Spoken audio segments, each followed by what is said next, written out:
Men yetarli darajada qora emasman, yetarli darajada oq emasman. Kimman o'zi, Toni? Ayt menga, kimman o'zi? Oh, doktor Shirley.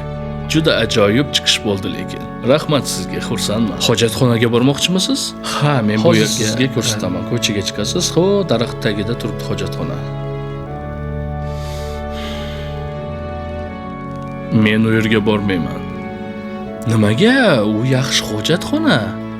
Sizga qarasam, yaxshi bilasiz u hojatxona. Shu paytgacha hech kim yomonlagani yo'q.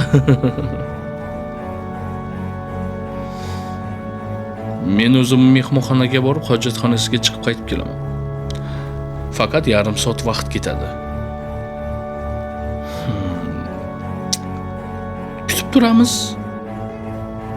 Qo'ysang-chi oshna, maymunlarga farqi yo'q qanaqa real bo'lishi.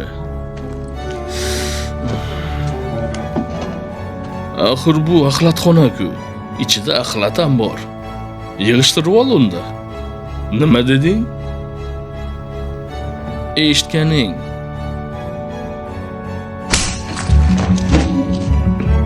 Kechirasiz, sizga kirish mumkin emas. Hammasi joyidami? Joyida emas menimcha.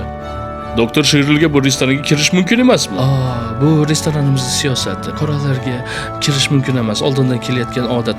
Tushunasiz degan umiddaman. Yo'q, men tushunmayman. Demak, doktor Shirley eshitgani kelgan boyvachalarga mumkin bu restoranda ovqatlanish, lekin asosiy doktor Shirleyga mumkin emas. Men shu yerda ovqatlanaman. Yoki konsert bo'lmaydi.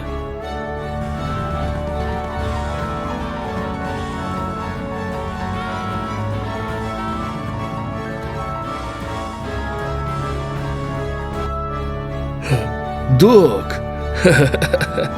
Marhamat uyga. Xursandman kelganingga.